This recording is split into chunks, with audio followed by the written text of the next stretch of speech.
guys are ridiculous. These guys are ridiculous.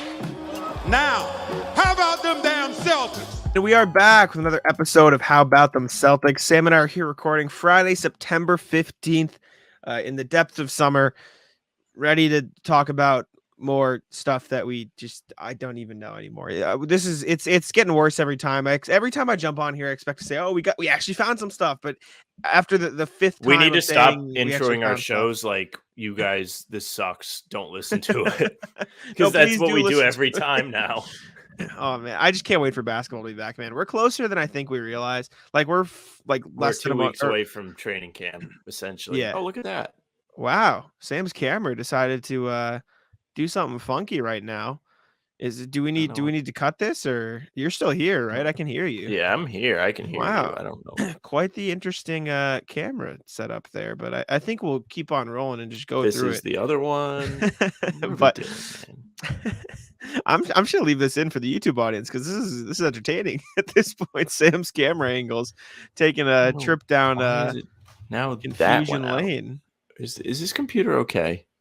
I don't know, but this is better than the intro of saying don't listen to our podcast. So I'm gonna leave this. This is gonna be our content for the intro. Sam's trying to figure that out, but no, we're like a month away from the season starting. I think it starts the 17th or 18th, and we're recording this on the 15th, like I said. So we're getting there. We're inching closer and closer. We appreciate the comments and stuff because you guys are still like the people who watch us consistently are still watching. So we appreciate you, and anybody new, please stick around. We will be continuing this schedule during the regular season. I think while Sam gets his camera back in order, I think our game plan as of now to give you guys some insight into what we're thinking for the season is still doing full podcasts. There, Sam's back for the YouTube audience. I think we're going to still do our full podcasts Sunday, Tuesday, Thursday every week. And then we're going to be doing game recaps for every game, but it's just going to be we obviously for a Thursday podcast, we record on Wednesday. Say the game is on the Thursday, we'll just record a video reacting to the game as a solo video for Friday. So but if the game is on Wednesday, you'll get that at the intro of the Thursday pod. So you'll get a game recap for every game. It'll just depend. Will it be a short video on the YouTube channel or will it be a part of the larger podcast? But regardless, you'll get our takes on every game. But I think that's what we're thinking, just so we can stick to the Sunday, Tuesday, Thursday schedule because people are used to it at this point, except probably in the playoffs, we'll go back to post-game pods because it's the playoffs. You got to do post-game pods for the playoffs. But anyways, getting into some of the stuff we have for the show today, Candace Parker spoke with friend of the show, Bobby Kravitsky of Sports Illustrated of Inside the Celtics about a bunch of stuff titled Candace Parker on Celtics trading Marcus Smart, maximizing Tatum Brown, Pat Summitt, and the Sports Matter Initiative. So obviously Candace Parker, WNBA legend at this point, won a title a couple of years ago, I know, with the Chicago Sky. Just gave her thoughts on the current state of the Celtics. First thing Bobby asked her, shaking up the core, trading Marcus Smart, bringing Porzingis in. And Candace Parker said, sometimes in a championship pursuit, there are some things that are unpopular decisions, but much needed. I don't think you could have come back with the same core. You needed to keep Jalen. You needed to keep Jason. And I think the Celtics have struggled from that 4 or 5 position in the playoffs. Anytime you're able to have somebody like Kristaps who is able to step out and knock down the three, I think it will give them more space on offense that already creates and makes you make choices. So I personally like it on the offensive end. I think it's to be determined defensively because I think that's where they'll miss Marcus Smart the most.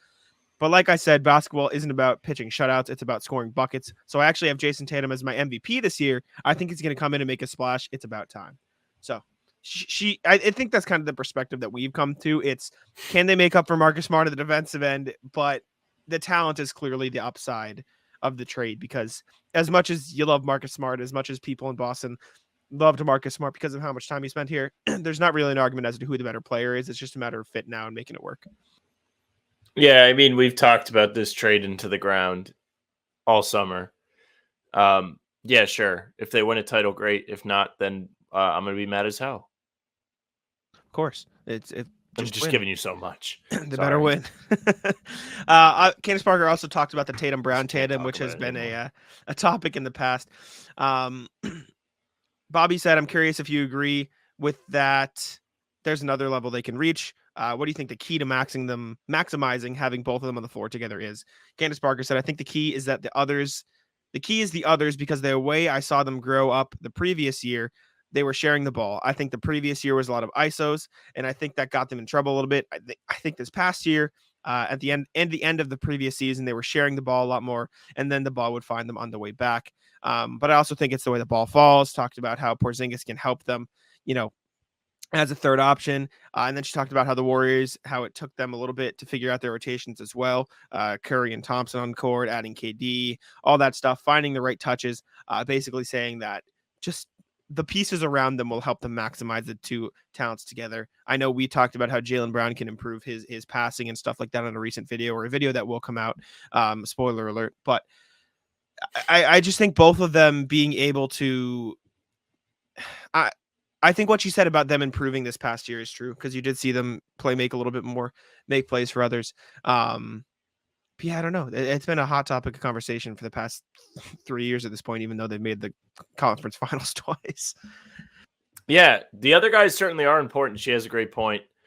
When you think of why the Celtics struggled in the Eastern Conference Finals, we talked about it a little bit throughout our recording session yesterday. Al Horford wasn't himself. Malcolm Brogdon was injured. Other guys did not hold their level of play up to standard compared to what it was in the regular season. And it really hurt the rest of the team. Even Jaylen Brown, how he took a step back because he hurt his hand or didn't hurt his hand, and all of a sudden was dribbling into 5 people at once. The change really, really hurt them. If Al Horford isn't able to make threes, they can leave him. And they can just send another defender at Tatum. They can send all 5 at Brown. If Brogdon's out there like you saw him in Game 7 and he's useless, that will turn the tide of a game. So the other guys are absolutely important. The Celtics did an okay job of trying to reshape the roster in a way that takes pressure off of Tatum and Brown. Like mentioned, Porzingis is going to be an interesting addition because his game's a little bit different than the other guys. He's more than just a stand there, catch and shoot player. He's going to hopefully get you points out of the post and help you become a better half-court offense, which to me is the most intriguing thing they've done all summer, the most important improvement they could have made. And hopefully it makes them a better team down the stretch of games, because since they've had this group, they really have not been very good down the stretch. Since the bubble, they have not been good. They've been terrible because they can't play in the half court. And that's what it comes to when the game's close as the clock ticks down. Mm-hmm. And like you said, Porzingis is going to help that. I think having that extra option to run out of the post, having him as a third scoring option. He's another jump shooter, but he scores in a different way to Jason and Jaylen. And I think that's been one of the biggest things that's been talked about when it comes to those two guys. They both score the same way. They both play the same way. So they play together. Make sure to go check out the rest of Bobby's article. He had Candace Parker talking about a bunch of other stuff, Pat Summit, Las Vegas Aces, bunch of stuff. But I don't want to spoil the whole article. So we're going to throw you over there just to support friend of the show, Bobby Koretzky, who you'll undoubtedly hear me talk about plenty of times throughout the season. But next thing is something we got from the comments. Philip Hart, who is a serial commenter on all of our videos, comments on all of them. We appreciate should sell you. Serial commenter shirts eventually. I like that. Once we That's get like stuff actually going. a good shirt that would sell to people that don't even listen to us. We had to get Ratless t-shirts. We've dropped the ball on that. It's been a minute. But Philip Hart commented when we were asking for potential topic ideas for videos, but we decided to put this in the podcast instead because I think it makes a little more sense as a segment rather than a standalone video. He called it the What Would Brad Do series. Basically, he asked, gave us a bunch of scenarios, I should say. And what would Brad do in those scenarios? Talking about how I like to speculate Brad's moves because I think he's not super predictable. As you've seen, a lot of the moves Brad has made, which is not talked about at all. Outside of the Al Horford move, which I know a lot of people are saying like, oh, do this. No one saw Derek White coming. No one saw Brogdon coming. No one saw a lot of these moves coming. So what would Brad do in these certain scenarios? So we have 4 of them, and we're going to go over them and see what do you think Brad would do in that instance. The first one being, if the Celtics are barely above 50 at the trade deadline, I assume that means barely above 500 at the trade deadline. What would Brad do? My answer, probably see if there are any pieces available, but I don't know how much improvement there is to make on this roster without shaking up the core significantly, i.e. trading Brogdon, trading Rob, trading one of these guys that you would even consider trading, because you're not trading the Jays, you're not trading Porzingis, you're not trading Al, you're not, you know what I'm saying? Like, you're probably not trading Derek White either. There's very little room for movement in terms of trades in this core unless you are seriously changing things. And if the Celtics are barely above 500, I could see them saying, okay, let's test the market for Brogdon. Let's test the market for Rob, maybe see what we can do. But it would have to be the absolute perfect trade for Brad to consider that, because even if they are just a little bit above 500, you've seen what this team can do when they get hot, and you saw what happened. Not to compare it to the Heat, as because we know the Heat, was frustrating last year, but the Heat were barely above 500 at the deadline last year, and you saw what they could do once they got all their guys on the court and clicking. So I think it would be explore the market, see if the perfect deal is out there, but if it's not, keep rolling and hope the Celtics get hot at the right time, because that's all it takes in the NBA nowadays. So my guess would be he's starting to scrape together. He's going to try and consolidate some of those extra pieces. We talked about it last time. They have a zillion guys off the bench that can play the forward spot. I'd imagine some of them could become expendable in February if they need to be. Brad also has a zillion second-round picks, and if they really, really think something isn't working, Al Horford is making 10, or is he at 10 million yet? Is the extension kicked in yet? So he's at that much money. Like, Horford and maybe Jordan Walsh and some picks or something could get you a serviceable return to add another piece to your rotation if you're struggling, if that's what you think the problem is. I think if the Celtics are barely above 500 at the trade deadline, there's probably a bigger problem than just, they just are missing one piece. Like, no, the Celtics are very top heavy. They have a great established top three. They also have good supporting players, but the end of the bench isn't all that impressive. So if you really, really think you're only going to be 500 because you're missing one piece, that's not going to be the case. You have enough to make you a good team as is. It's not going to be simple. Oh yeah, okay, go get let's just say Aaron Gordon. Not that he's available, but that's just a move I happen to think of when Denver did that a couple years ago. Yeah, I get that. And bleeding into the next scenario that Philip posed to us, another thing that could keep them from being their best version of themselves is an injury. And his question was, if Rob, Al, or KP has a season-ending injury, what would Brad do? Probably something similar. Probably saying, can I package Pritchard and a bunch of these little pieces into a reliable center? Or can I trade Brogdon for a reliable center and a lower tier point guard so you have depth in multiple positions? Kind of leveraging those trade pieces into getting a center, or just playing the other two more and relying on Cornette and playing small ball more, running Jordan Walsh and Sam Hauser out there more and only running one center. So I think there's a bunch of options for that one. Obviously, this is knock on wood, worst case scenario. But I think that's the reason you have all three of them, is so that you don't put them at bigger risk for those injuries. I think you can manage the minutes a little bit with all three of them there. So, but if it does happen, leverage the trade assets, see if you can get something else, or just play small ball more. I think if Rob, Al, or Kristaps Porzingis is a season-ending injury, Brad Stevens will become the Wolverine meme where he's laying in bed looking at the photo and it's Grant Williams.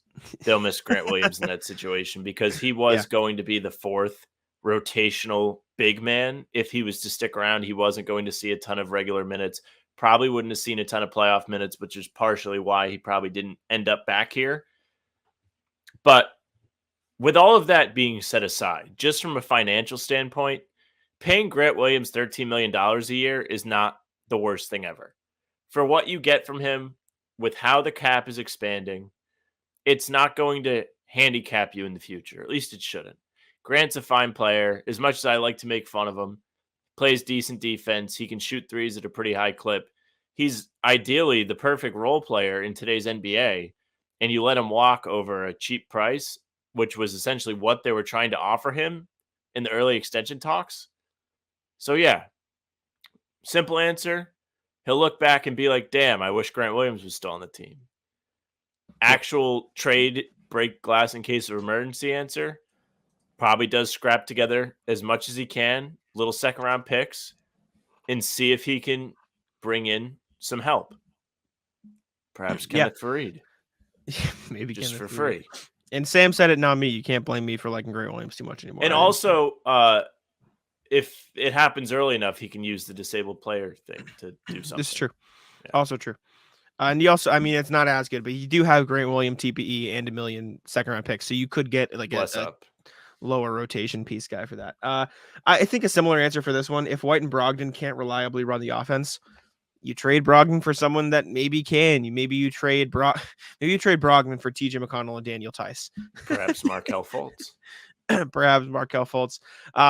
It's going to be the same answer. You trade them for a guy that maybe you think can, or you spread out the depth a little bit, but I'm not too worried about that. Or if you want an answer outside of trades, Jason Tatum runs the offense more, or you run more through your stars instead of those two guys, because realistically, as much as Marcus Smart did a phenomenal job 2 years ago, they kind of took the ball out of his hands again a little in last year. Jason Tatum had the ball a lot more. Jaylen Brown had the ball a lot more. And so I think you'll see those guys get the ball even more now, even though I think Derek White and Malcolm Brogdon will have the chance to run the offense. Yeah, I don't really love the heliocentric offense. You see it with Luka. You see it with Trae Young. You're starting to see it kind of with Tatum, but in a lesser way. I think the Celtics do a good job of moving the ball around because they have so many mouths to feed. They kind of have to. So it doesn't always stick with Tatum, but there are times when it does. And I really, really hope that doesn't become the solution if White and Brogdon aren't good enough. I don't really know who's out there without like just being like, go get Fultz, who is fine. He's not anything super special, but he's fine. In terms of guys that could run your offense and take over. Is Ricky Rubio healthy? Isn't he? No, he's stepping away from the game for a bit. He's taking a breather. That's a real thing. He's mentally exhausted. There's all like, seriously, like who's out there off the top of your head that you could be like, oh wow, yeah, that guy. He could run the offense. He would really be good pulling the strings. I don't think there are a lot of guys like that anymore. Get ready for the NFL season with incredible offers from FanDuel, America's #1 sportsbook. Right now, new customers can bet $5 and get $200 in bonus bets. Guaranteed. That's guaranteed. Plus, all customers who bet $5 will get $100 off NFL Sunday Ticket from YouTube and YouTube TV. Now is the best time to join FanDuel. It absolutely is. The app is easy to use, and you can be on everything from spreads to player props and more. So visit FanDuel.com/Boston. Kick off the NFL season with an offer you won't want to miss. FanDuel, official partner of the NFL. Sounds dumb. Like, do you guys like try and go like get Russell Westbrook? Is that somebody you try and get? Like, he's heliocentric in some degree. I think just in today's NBA, the ball's always going to be in the star's hand, and I think that's probably the best place for it. You want Chris the ball in your Paul gets bought out? Like, no, I think I'd rather the ball in Jason Tatum's hands, and I think Derek White will have the chance to run the offense for a lot of it, but that's just the way today's NBA is, and Tatum's grown as a playmaker because of that, and I think Brown hopefully will do the same. So, the last what if Philip posed to us: what if Embiid becomes available at the deadline? Brad probably makes an offer of whatever he can. They cannot trade Jaylen Brown this season because they just extended him. He cannot be traded until next summer. So it would have to be like Brogdon, Robert Williams, Pritchard, and a bunch of random pieces, or Kristaps Porzingis and a bunch of random pieces. But one, the Celtics are not going to have the best offer because they don't have the young assets. They have the draft capital, but they don't have the young assets. And two, I don't think the Sixers would trade him in division. As much as I don't think that's as big of a deal anymore. When you have these type of massive trades, I think they'd rather trade him either out west or to a team they won't have to play 3-4 times a year. I think if Embiid becomes available at the deadline, Brad Stevens will hope he doesn't get traded to an Eastern Conference contender. Yeah. Because that's all you can do. I don't hope think he doesn't the Celtics go have to the conference. They don't have the chips to make it happen, unfortunately. No. Not right now, they don't. Maybe next summer, if you really want to get rid of Jaylen, which I don't think they're going to. I just think it would be a bad look at this point, especially with Adam Silver coming out earlier in the week and being like, I want teams and players to honor the contract. Like, that's kind of going back to the whole, well, players should be able to request trades because teams can just trade them and then they're gone. And they didn't want to leave. Just like teams don't really want to trade guys who are under contract. So it goes both ways. I don't think Jaylen's going to get traded. That's my long-winded way of saying that. I don't think Embiid will be on the Celtics. So, yeah, all he can really do is hope it doesn't end up screwing the Celtics where a team gets more talented and it hurts them. What's the worst case scenario trade team for Joel Embiid? For the Celtics? The Heat?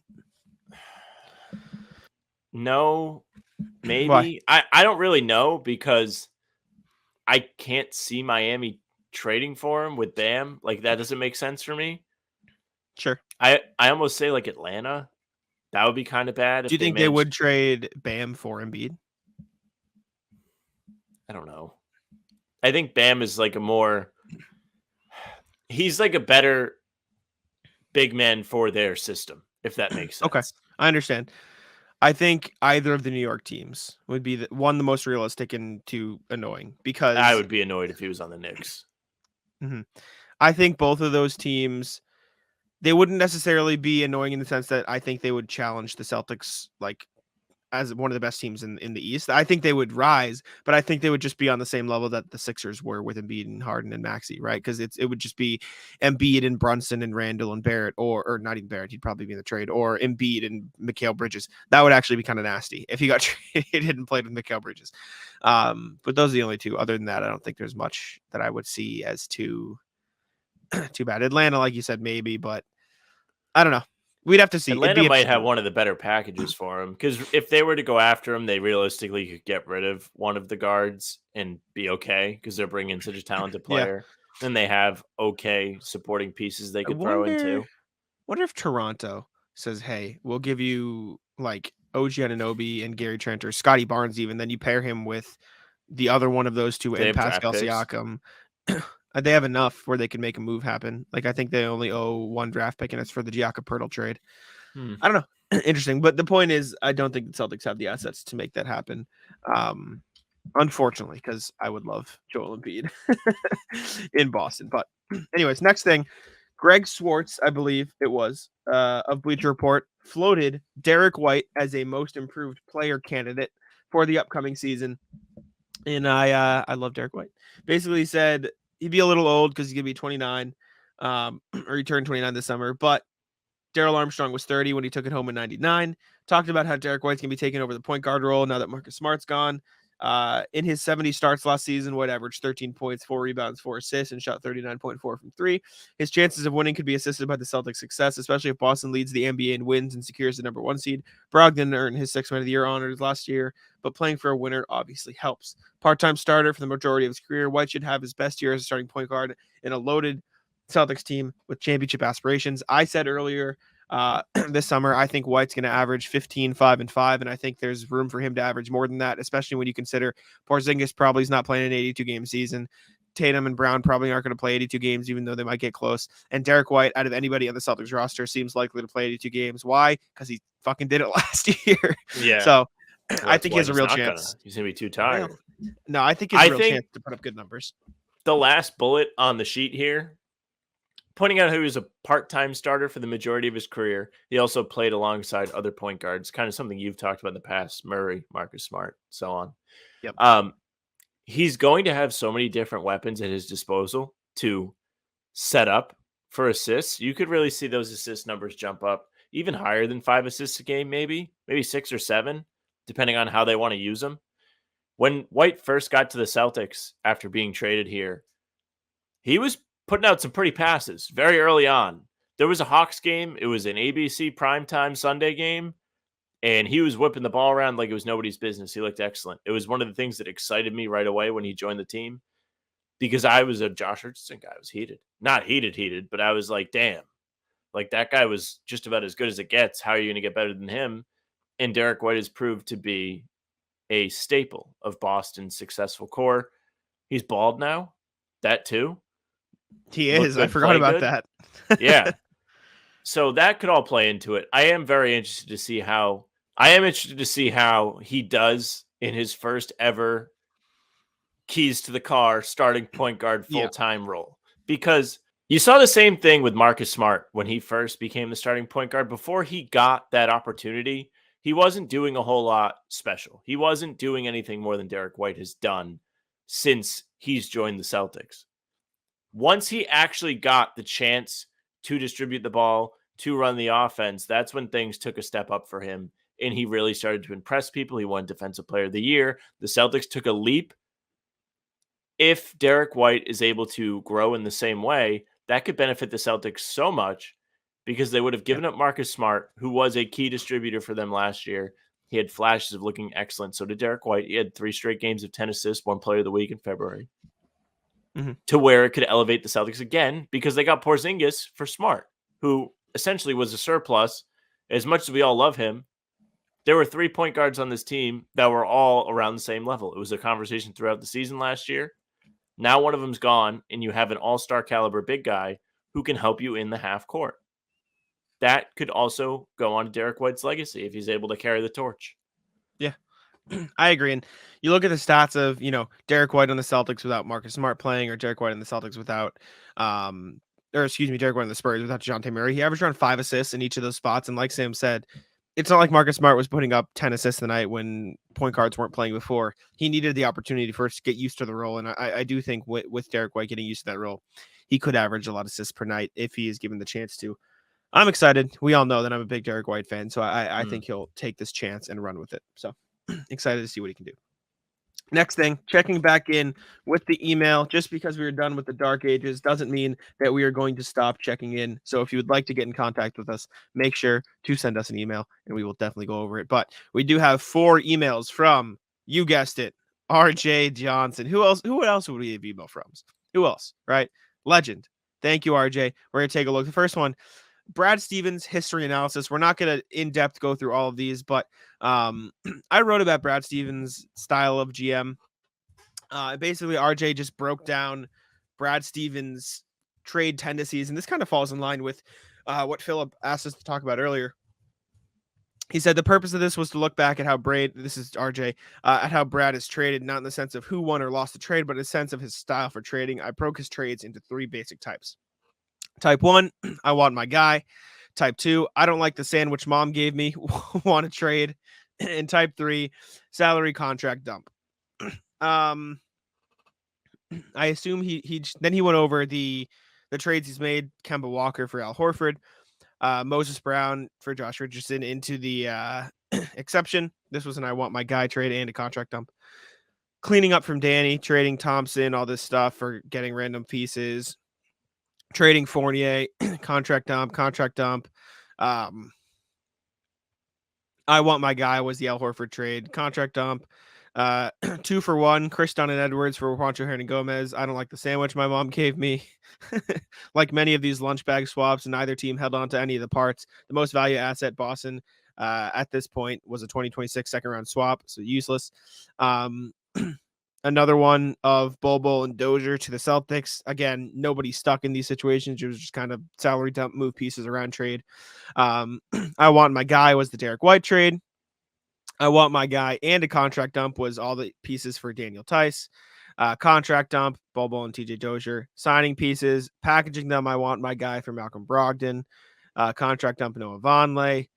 I want my guy, Mike Muscala. I want my guy, Kristaps Porzingis. And a contract dump with Grant Williams because they didn't want to pay him. So looking at this trade history, I'm convinced Brad Stevens has a clear understanding of the value of each player within the league. While Tatum, Brown, and Porzingis aren't going anywhere, we shouldn't be surprised if anyone else gets flipped for a player who Brad thinks makes the Celtics better than the people he's relinquishing. This may also explain why the team is auditioning so many wings, not only looking for the best guy to play, but maybe who has trade value. So I think that makes sense. I like the stylistic. Again, RJ's basically a producer for the show at this point. This is a ridiculous amount of work, and we greatly appreciate you for it.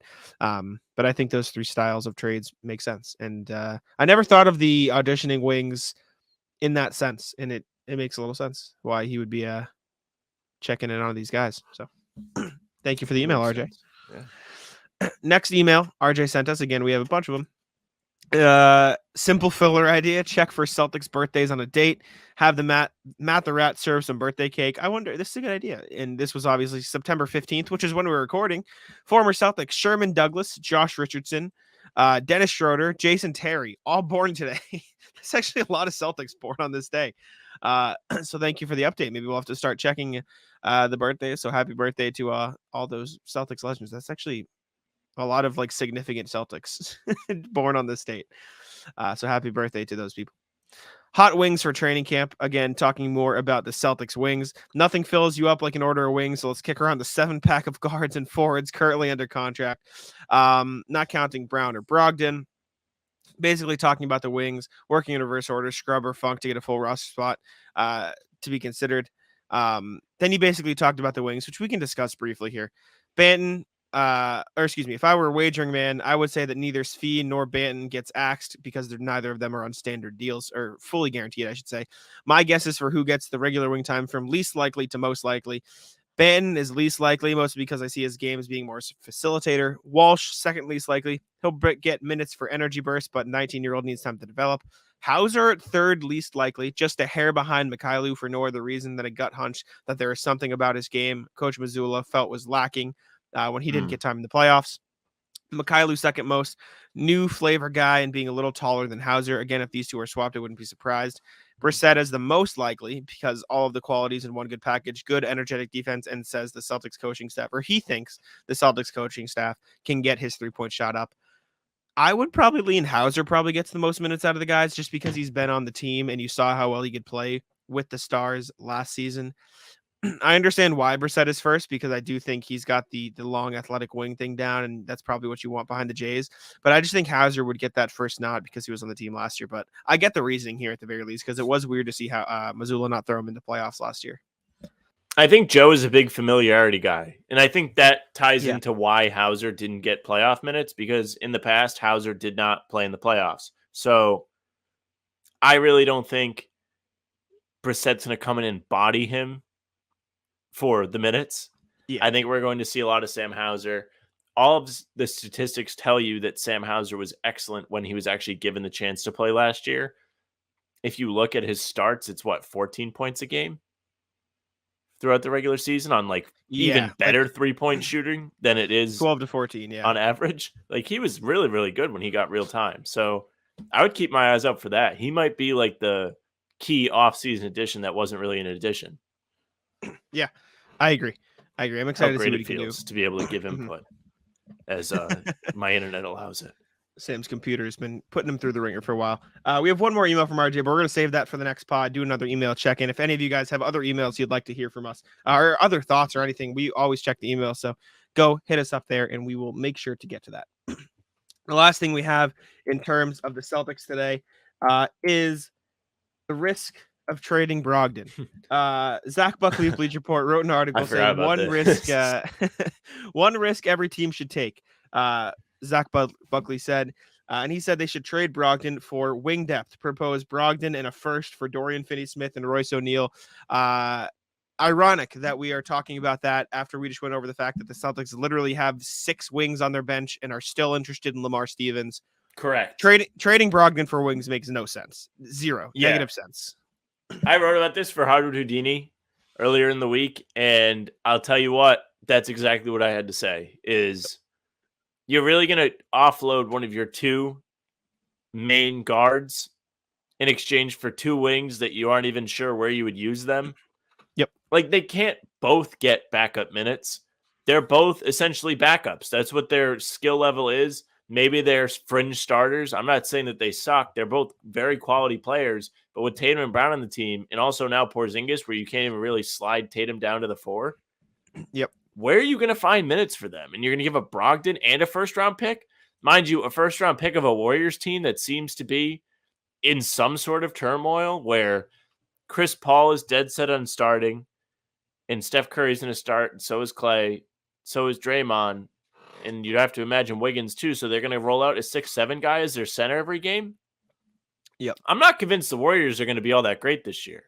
I'm worried about them too. It's weird. You might see some real regression from Draymond. You might see some real regression from Chris Paul, which is not a shock.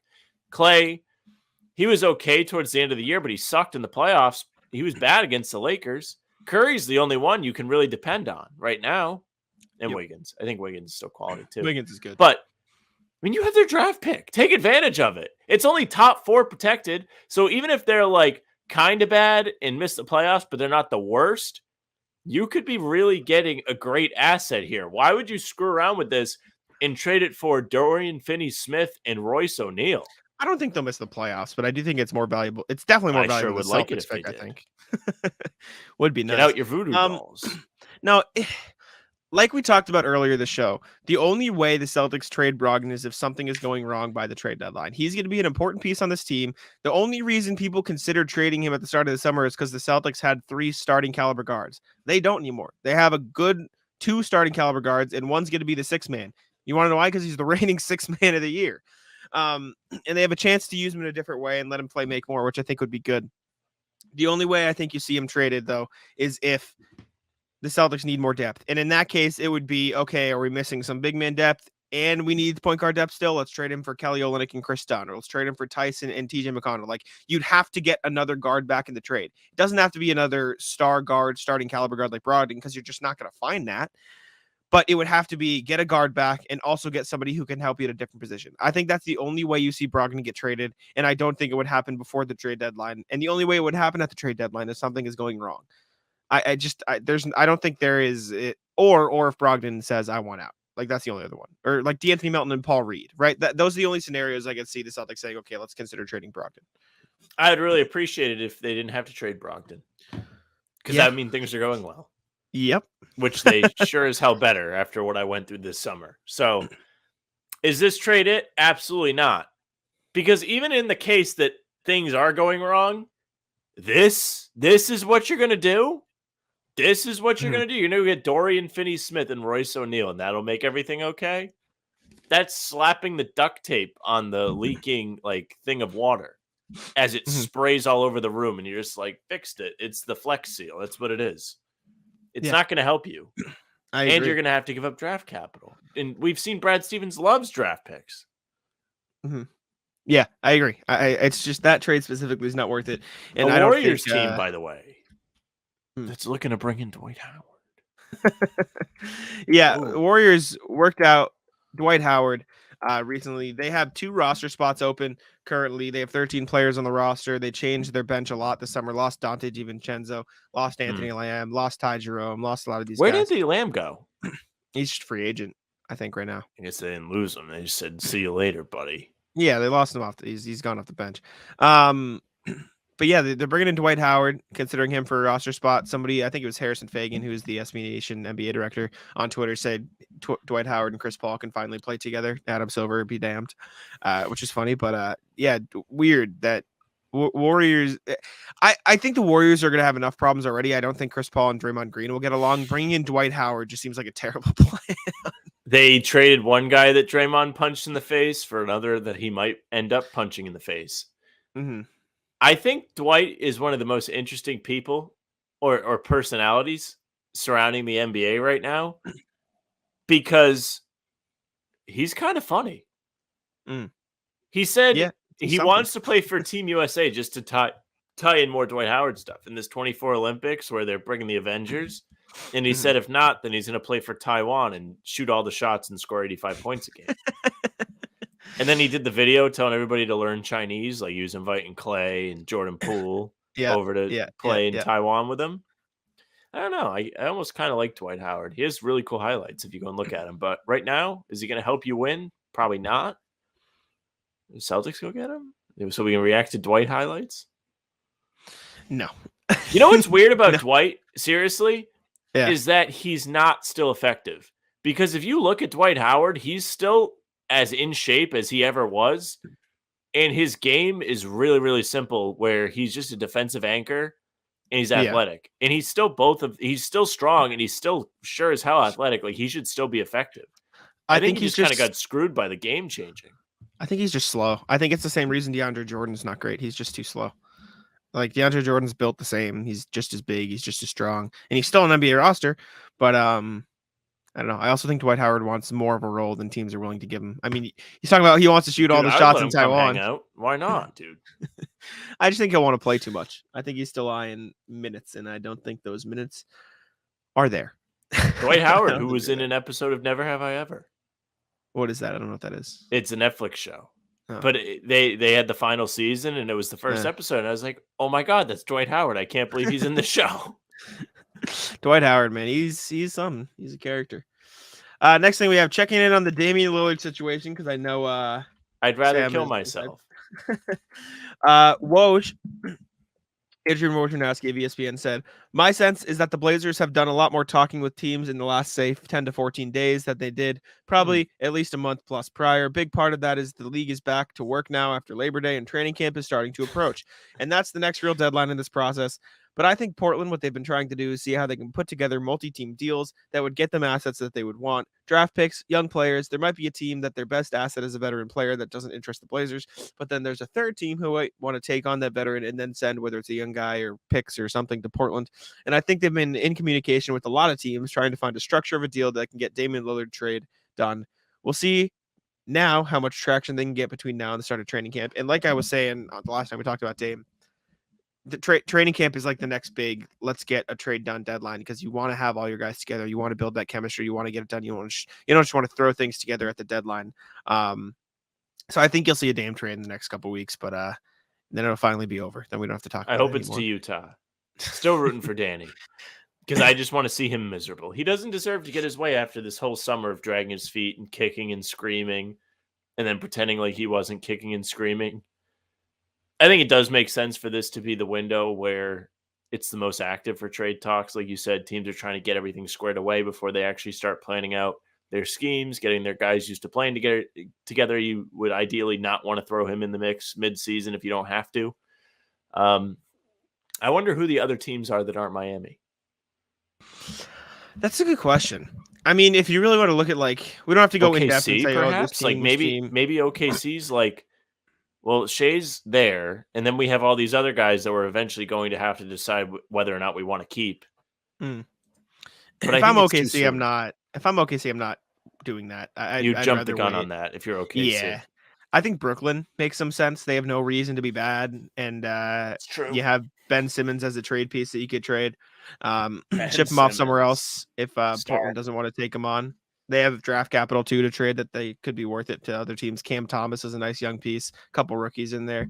The Pelicans, maybe, if you want to pair Dame and CJ back together, you can trade Zion or Brandon Ingram, and then that'd probably be a pretty quality team.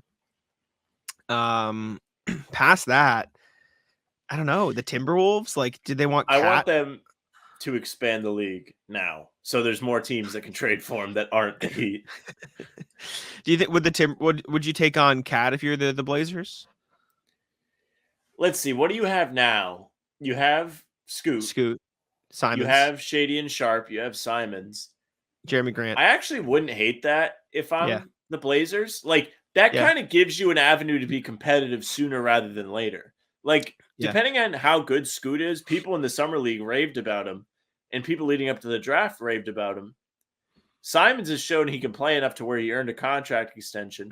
Sharp is somebody that everyone's excited about as well. So that's three guys to be your 1 through 3. If you bring in Cat and you put him at center or at the 4, he should give you a little bit of extra oomph on your team to maybe get you in the play-in mix. Yeah, I mean, as much as you want to mock the contract, like, it's not a good contract, but running out a lineup of Scoot Henderson, Anthony Simons, Shaden Sharp, Jeremy Grant, and Karl-Anthony Towns, like, that's a competent basketball team, right? You have those three young guys at the 1, 2, 3 who might not be great, but Jeremy Grant could hold down the defense as much as the contract's bad, and Cat's a fine 5-man. It'd be an okay lineup, and then have some young bench players. The only issue with a trade like that is Minnesota doesn't have any draft capital to offer them, so they wouldn't be able to get picks in return because they traded this all for Rudy Gobert. But if I'm Minnesota, pairing Dame with Anthony Edwards is at least intriguing. The Clippers, Did you see the thing that was like, there's no Rudy Gobert package for Dame, and I was like, damn. Yeah. Like, imagine being Dame, and they're like, man, nobody thinks him as good as Rudy. Well, it's not that they don't think he's as good. I think it just quite literally means there isn't one available. Like, there aren't any teams that can offer that much stuff for a guy like him. In general, like the Clippers, maybe if you're the Clippers, you say, okay, we'll give you these pieces, 2 future picks, and a bunch of like role players that'll be off the book soon. Maybe you like that better than Tyler Hero because you already have 2 guards. DeAndre Ayton. Imagine the Suns just roll out 3 guards and Kevin Durant. Yeah, it'd be too much. They don't have picks either. I don't know. It's definitely weird. The Raptors make sense. Like, the Raptors would probably be a good team, but they were literally the examples Sham said, like, Dame ain't going there. Dallas should just trade Kyrie for him. It'd be fire. I mean, I know you're a big Magic guy. I think they have a probably pretty good package. No, I truly think they have one of the more intriguing scenarios, but I don't think they're ready yet. Mm-hmm. I think if I'm Orlando, I want to see what I have with Paolo and Franz playing together after a season. Plus, you throw in Jet Howard and Anthony Black in the draft and see what you have there before you blow anything up. Like, you're kind of in the same boat or similar boat to OKC, who has a ton of young guys that are all talented, but you want to figure out a little bit more of which ones work with which ones. And then you can start to consolidate them into another player. Mm-hmm. Agree. The only other one I saw, what was it? The Knicks. The Knicks have so many draft picks. They could literally throw the farm of draft picks at the Blazers, but they already have Jalen Brunson, so the fit there would be questionable. But yeah, we'll see. Also, we missed it. We were talking about Dwight Howard. Usman Garuba signed a 2-way with the Warriors. He's somebody who talked about for a Celtics contract, but that's not there anymore. Speaking of contract, Jared Vanderbilt signed a contract extension with the Lakers, 4 years, $48 million. There's not too much to discuss here, that it's probably a pretty good deal. And as much as we don't like the Lakers on this podcast and we're not supposed to, Lakers had a damn good offseason. Like, they're going to be a really good team. Like, they made the Western Conference. Okay. What do you mean okay? I think they're going to be okay. Like, I think they're going to be. I think they're in the second tier of the West. I'm not saying they're going to be bad by any stretch, but I think they're like. I almost want to be like Knicks West, where like they're competitive, but they don't really strike fear into anybody. LeBron's another year older. He's coming off that foot thing. You have to see how well he's going to recover from that. Is Anthony Davis going to be healthy the whole season? Is he going to want to be the number one? The list goes on.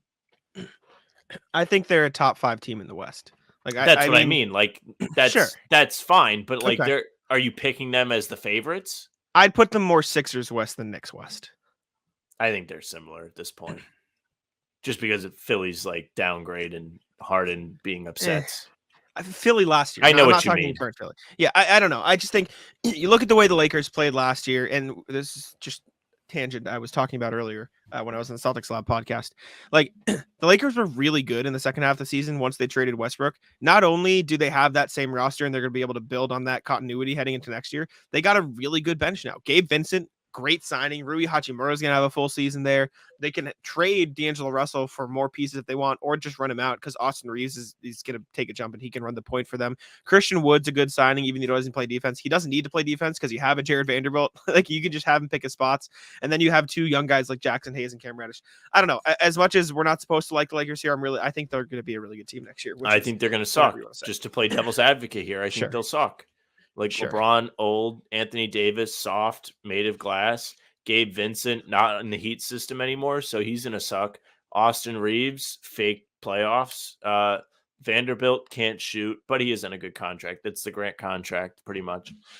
Jackson Hayes, there's a reason why New Orleans let him go. That's for damn sure. Oh, Christian Wood's your savior? He's a bum, never made the playoffs. You're going to get the Christian Wood curse now. He sucks.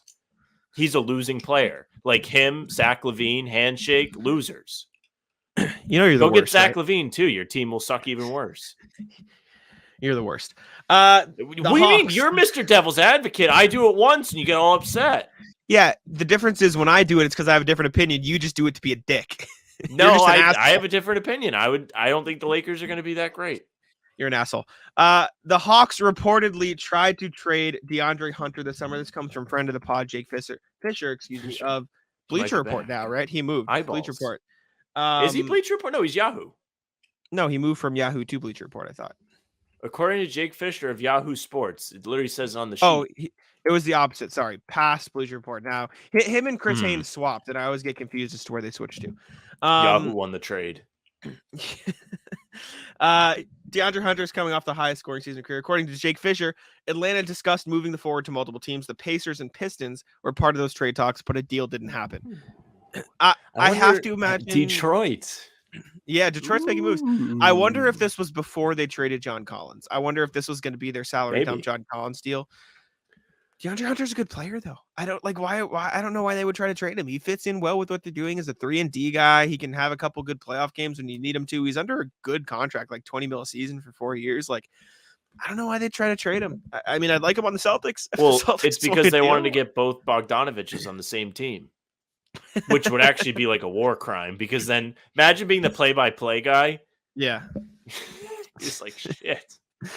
Now, Which one Bogdanovich was that? Was that Bogdan or Bojan? I don't know. It's interesting. What it would probably have been Bogdanovich for the Pistons, but like, what would they have given up if you're the Pacers? Like, what is that? Buddy Hield? Like, that doesn't make sense. Yeah, probably Buddy Hield. Tyson McConnell, Turner. It's very weird because you would have to assume it would have been I assume it would have been a salary dump deal instead of trading John Collins. I don't know though. Very weird. Very weird. Anyways, that was about it. Let's move on. Sam, your Reddit post of the day. What do you got? Reddit post of the day. This one spoke to me because when I first read it, I thought it meant something else, but we're going to roll with it anyways. So, Reddit user. Oh, it just says United States Flare. They don't have a username for this post. Oh, yes, they do. Unhinged Supernova posts to the r/NBA community. Who are some of the fakest shooters in the NBA? A fake shooter is a type of NBA player who is perceived to be a quote-unquote shooter, but is actually not and is very inconsistent, if not really bad at shooting the ball. So when I first read this, I thought it was like, oh, Caleb Martin when he fake shot the Celtics out of the playoffs. Sure. Unhinged Supernova says, I think Max Strus and Malik Beasley are examples of fake shooters. Any off the top of your head? I don't think Max Strus is fair. I think he had a worse season, but like when people were calling him a shooter, he's shooting like 40% from deep. Trae Young is the obvious one. He's not an efficient shooter. He's a volume shooter. There's a difference. Like Steph Curry is a volume shooter, but also shoots like 40%. Trae Young, what Trae Young shoot from three this season? Trae Young shot 33.5% from three this season. 34, rounded up. He's just ding, chucking. Ding, ding. He's Price chucking. is right. He was efficient 2 years ago. He shot 38% on 8 attempts a game, but like his career 3-point percentage is 35. Like he's not like some elite shooter. He just takes a lot of them. So that's my first answer. Yeah. Jason Tatum. I think that's the same as the Trae Young argument. He didn't shoot very well this year, but he's historically a good 3-point shooter. It's just these past 2 years he's gone for volume over efficiency. And I would like to see him get back to the ladder. I don't want to see the volume. Jason Tatum's too versatile to just rely on threes and settle. That's why I think it's a big problem for me, because I don't want to see him stepping away and taking fall away threes if he doesn't have to. Mm-hmm. Jason Tatum has the most gigantic shoulders you'll ever see. I started going to the gym because I wanted to look like him. Go to the basket. I think selling around the 7.5 to 8 range. Like 2 years ago, 2020, 2021, he shot 7.6 threes, shot 38.6%. I think he shot 9.3 this year and 8.6 year before. Yeah. I think 7.5, 8 is the good range, especially if he's taking like 21 shots a game. That means he'd be taking like 8 threes and 13 twos. I think that's a fine ratio because the Celtics should do an only dunks offense. Absolutely, the highest not. Percentage shot in the game. Absolutely not. Other fake shooters. That's so interesting. Top answer, former Celtic. You want to guess? I saw it already. Go ahead. Jay Crowder. Yeah. I think that makes sense. Other shooters. This is a good question. I mean, I'm looking at He's almost out of the league, but Cam Reddish is the epitome of this. I went to league leaders and looked at attempts. Malik Beasley took 8 threes a game last year. That's Speaking crazy. of, Malik is making 38% on 7 attempts a game since he started getting minutes 5 seasons ago. And they're not easy attempts either. If I could fucking read. This was the only year where he shot average on open/wide open threes. Last year, 40%. 2021, 43%. 2020, 41%. 2019, 41%. This leads me not back, but I remembered something that I learned last week. Did you know that the new NBA basketballs have like this weird skeleton in them now? That it's not all air pressure. It's like they have like rubber to perpetually inflate the ball. Look it up. When they changed from Spalding to Wilson, the ball changed like that. And if you want to tinfoil hat this, just examples we've thrown out there so far. Trae Young, 38% down to 34. Tatum, career around 38 down to 33-ish. Now Malik Beasley fell off a cliff this season to where he was brought up in this conversation. 3 guys must be true. This is a big thing when the switch was first made. I remember writing about it. Like a lot of people were upset at the ball. A lot of people were shooting worse. I I think was some at a people have like party brought it back, but and somebody was like, "Do you know about this?" And I was like, "Wait, what?" I was like, "I didn't know that was a thing." I was like, "If I yeah, I knew don't know. about that, I would be like, well, that's why the Celtics suck is because they changed the ball." Mm. Another person who fell off, RJ Barrett, fell off shooting the ball in a major way. 2 years ago, 40% from three. Year next, 34. This year, 31. You know what happened is Down they the put road. fans back in the stands. TJ Warren, fake shooter. That's fucked. He hurt yeah. himself, dude. Some respect. Good one. All right, you ready for Rat List? Should we move on? Yeah, rat list. Why not? All right, you lead it off. What you got? Good Reddit post. Good Reddit post. All right. First rat list for me. I don't want to close with the one I put first. I want to close with the one I put first. So I'm not Go gonna, ahead. I'm not gonna go with it. Before we started the show, I went and got a coffee at a local place. I'm not like Jack. I don't just only go to chains. I support small businesses. Good guy. Eat shit. I basically did. They fucking didn't have any vanilla donuts, dude. They had only chocolate frosted. So I had to settle. So Sam, who just said he was a saint, just took the time to shit on a local business instead of supporting it. Is basically the line of Well, thinking no, we're I going still through the bought a donut. Okay. I still gave them my business, and I'll be back because their vanilla donuts are excellent. They are top tier, rivaling Alley's, one of the finest donut establishments in all the land. Alley's, who makes donut cakes. Have you ever had donut cake? No. Oh, it is the best cake. Is. It's just a gigantic donut. I'll send it to you. I'll send you because when I left my last job, they got me a donut cake. And it was the most glorious thing you'll ever see, dude. Like just a gigantic vanilla frosted donut with sprinkles. But it was in the shape of a shamrock. The hell is it? I have so many damn pictures of my phone. I got to clean out my phone. It's coming. There it is. I'm just texting it to you. You don't have to pull it up. That's fine. That's fine. No, I mean, I get the concept. It sounds good. I was heartbroken, dude. I walked in and I was like, damn, gonna have chocolate frosted today. Tough. The tough life of Sam. I'll rat list my aunt's dog. So I've been going, I've mentioned it here. I've been going out over there to let them out to eat or to like just go outside, and I feed one. Whenever I pet one of them, her name is Woody. It's a good dog. The other one, who is a puppy, bites her, the other dog. Like, just doesn't let me pet one of them. Like, I go to give one attention, he's like, nope, bites her in the face. Like, I like that. He's such an asshole. Boss sometimes. He's such an asshole. He's the worst. Doesn't let me put his food down. He always starts eating it out of my hand before I put it down. Like all this. He's just, and he's a puppy, so I get it, but he's a dick. I just the worst. That would be me if I wasn't an only child. Like if I had like a sibling and they started getting more love than me, I'd probably bite them too. You have to respect the claim to the throne. This is the puppy that feels entitled to be the top dog, the alpha dog. It's a real thing within their mindsets. The worst. It's like a younger sibling. It's the worst. Did you see the donut cake? I saw you looking.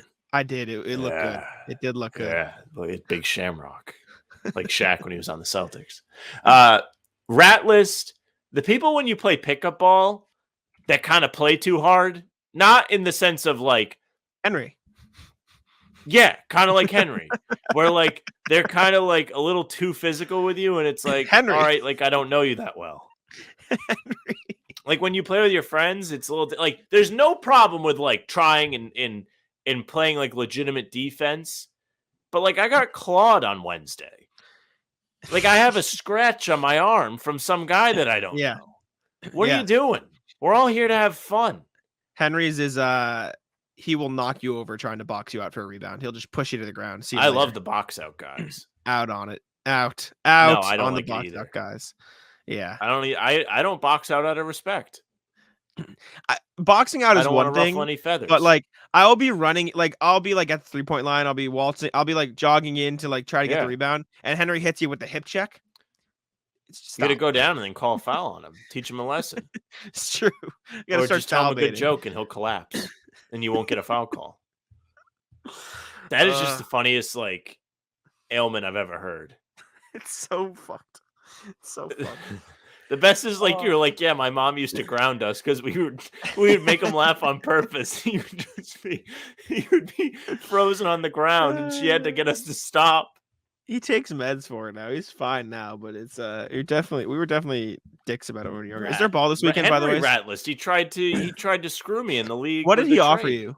What did he offer? He offered me Brandon Cooks for one of the waiver wire guys I picked up after I read a waiver wire article to see who the best guys were. Who'd you get? I don't know this. I got some running back from the Chargers or the Rams. The Rams. And, Kyron Williams. Yeah, that guy. And I picked him up. And then Henry was like, here's Brandon Cooks. And I was like, no. You know, you can never get a deal done. And like, no one will ever say yes. If I never do fantasy football trades. I'm just like, no, like this is my team. That sounds right. That sounds like a Sam thing. Is there ball Sunday, by the way? I forgot to ask you. I just asked you on the podcast now because that's when I remember. I assume, so? But I don't know.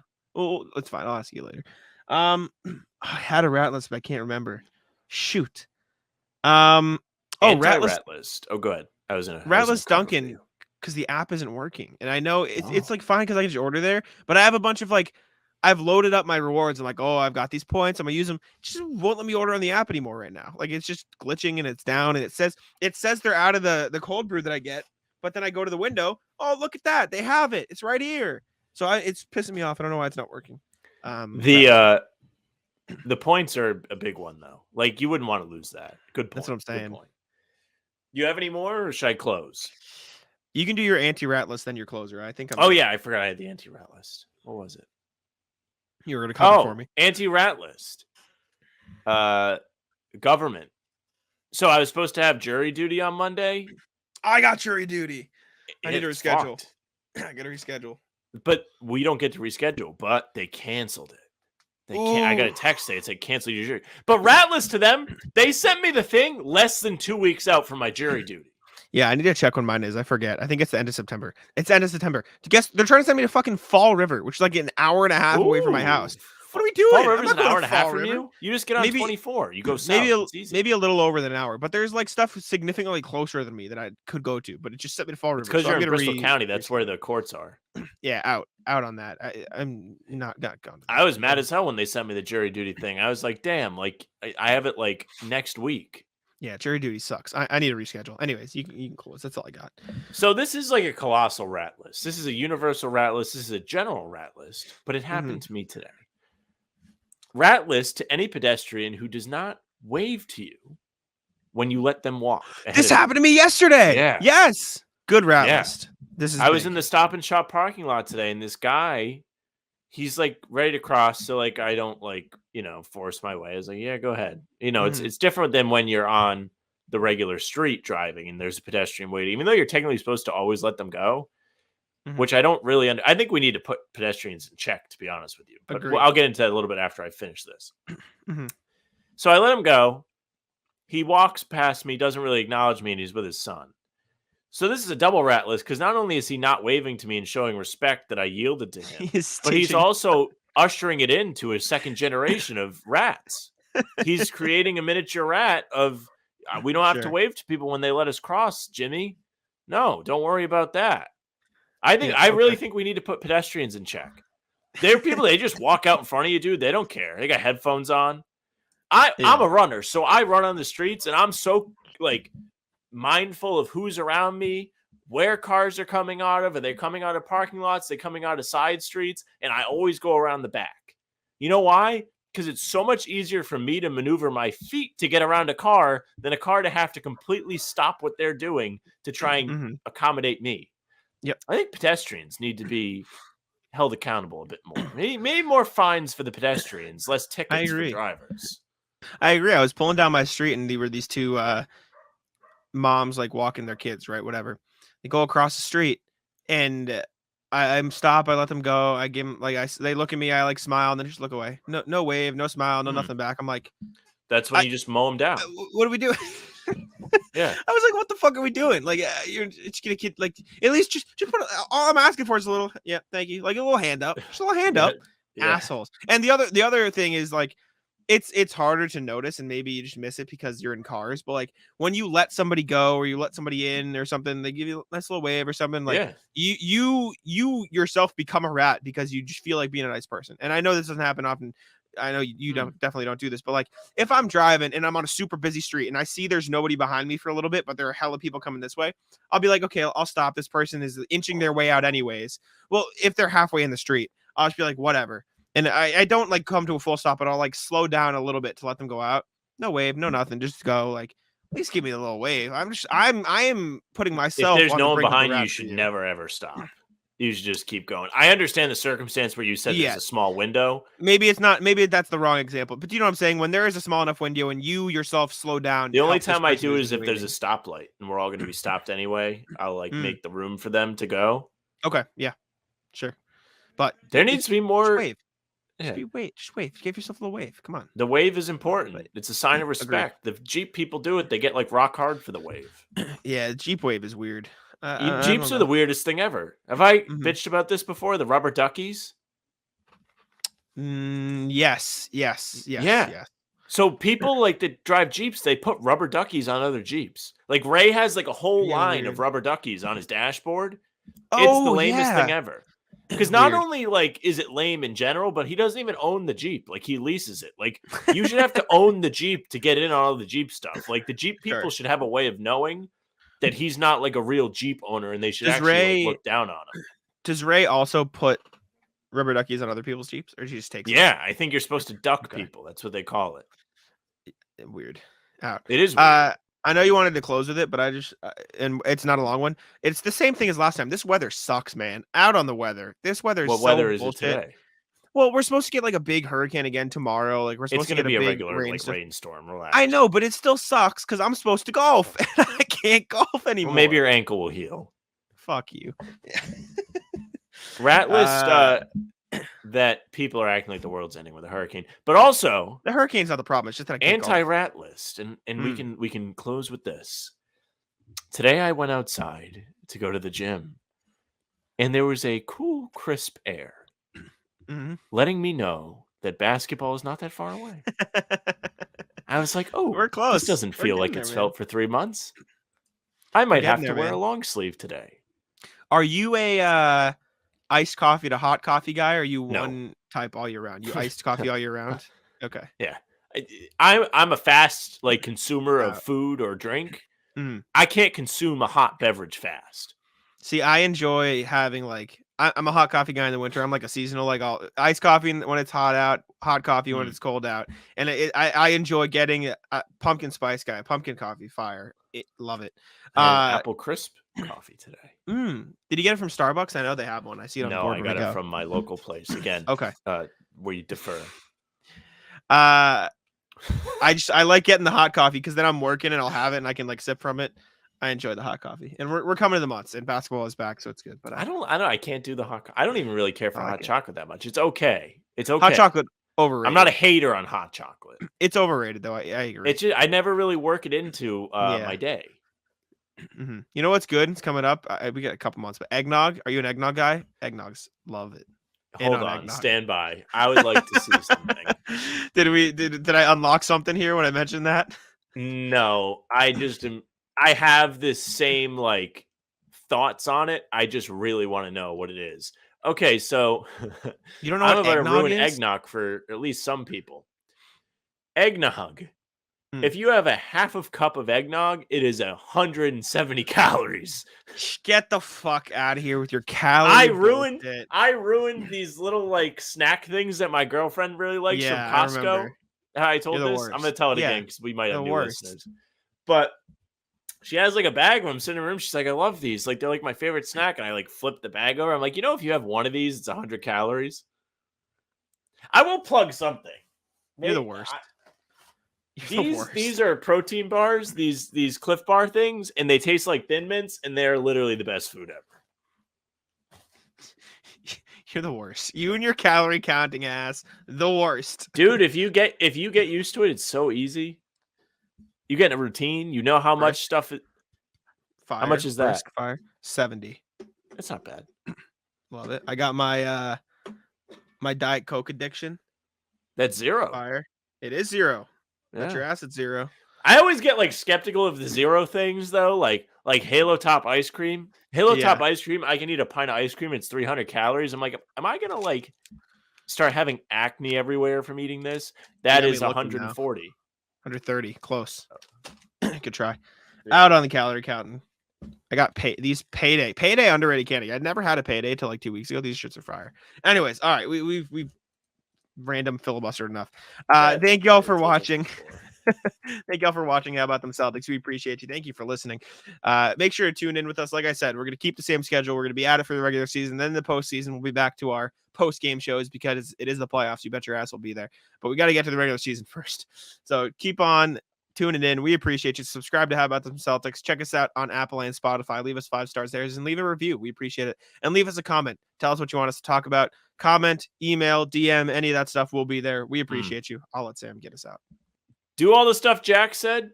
Subscribe to the YouTube. Follow us on the streaming services, Spotify, Apple. You can find us there. Leave a 5-star review. Say something nice. Back to the YouTube. Make sure you hit the notification bell. Don't miss any of our daily uploads. They're coming at you. You can also leave comments, leave likes. We do appreciate it. You can find us on socials at How About Them C's. We're active there again. The Twitter, Instagram, and TikTok are all that handle. Facebook is just the name of the podcast. You can follow Jack on Twitter at JackSimoneNBA. You can follow me at Sam LaFrance NBA. That's it for us. Bye. Tic-taco. Come on. Taco.